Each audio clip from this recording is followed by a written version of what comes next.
I want to look at a couple examples of quadratic equations just to show their usefulness.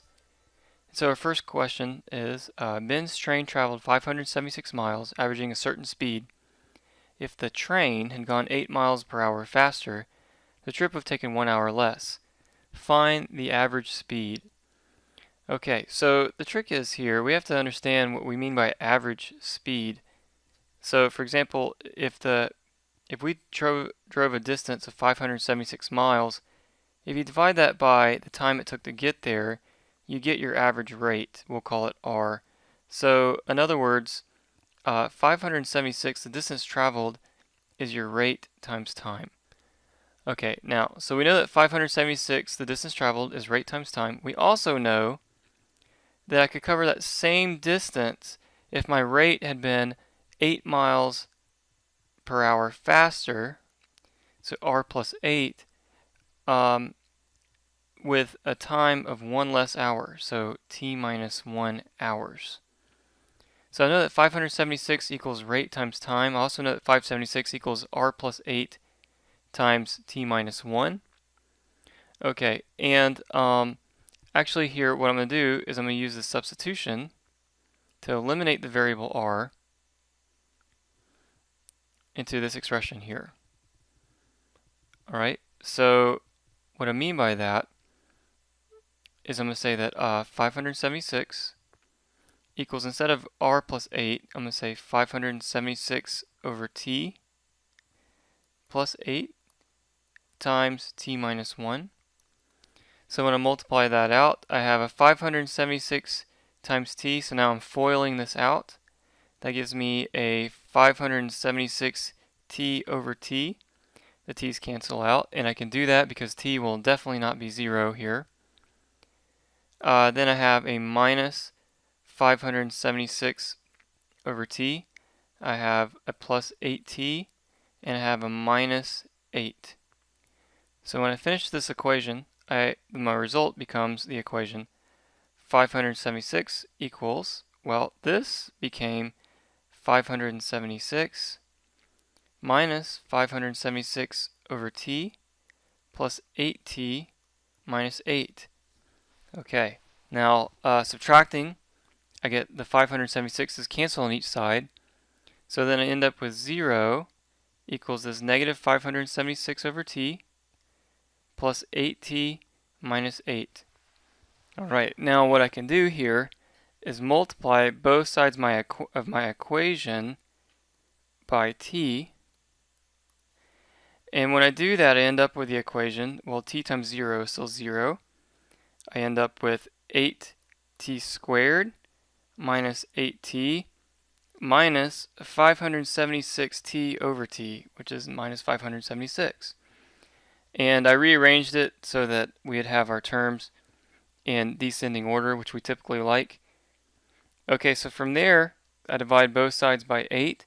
And now I have a simple quadratic equation. I have 0 equals t squared minus t minus 72, which we know if you're trying to factor this thing, you need two things that multiply to give you negative 72 and add to give you negative 1. If you think about it for a little bit, you'll get t minus 9 and t plus 8, which gives me the results t equals positive 9 and negative 8. Now if we think about it for a moment, we're dealing with time, so negative 8 doesn't make any sense. So we're going to go with the time is 9. But that's not what the question was asking for, right? The question, if you think back to the beginning, was asking for average speed right there. So we're looking for this R, but we have this relationship, 576 over t equals R. So my R that I'm looking for here is my 576 divided by 9, which is 64, and that's in miles per hour. I hope that makes sense. If you have any questions, just leave a comment. I'll be glad to help. Alright, let's look to another example. So here it says find the y-coordinates of the points that are 10 units away from the point 76 with x-coordinate 1. Okay, so we can actually picture this geometrically, what they're talking about. So here you're at the 0.76 somewhere up here, and if you take a radius, a circle, I'm sorry, with radius 10, and that's not a very good circle, but you get the idea. And if I take the y coordinate -1 down here, I'm looking for the points where that circle crosses that line, okay? And the way the line truncated here, this looks a little confusing. I do mean -1. Alright, so we're looking for x equals -1. Now the way I do this is by using this formula. The distance between 2 points is the square root of x2 minus x1 squared plus y2 minus y1 quantity squared. So in this case, I have a distance. My distance is 10. And actually I have a lot of other stuff. I have an x and y coordinate, so I can say maybe the x2 is 7. And actually I know my other x coordinate, right? My other x coordinate's at -1. So that's going to be 7 minus -1 squared plus, I have a y2, that's the 6, minus, we don't know the y1, so let's just call it y, quantity squared, okay? And so now I just have to solve this equation, and hopefully we can figure out what these two coordinates are. Alright, so what I would do, since there's the square root, is I would square both sides.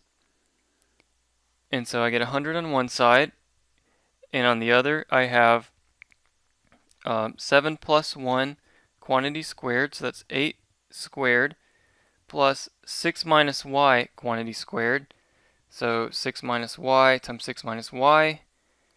For the scratch, you get 6 times 6, 36. You get negative y times 6 and negative y times 6, so you get a negative 12y.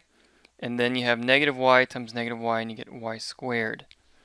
Okay, so if you think about it, 8 squared is 64 plus 36, that is 100. So if I subtract both sides, if I subtract 100 from both sides, I get 0 equals a y squared minus 12y. This factors fairly easily. You can take out a y, and you get a y minus 12. And so there I have it. My solutions then are y equals 0 and y equals positive 12.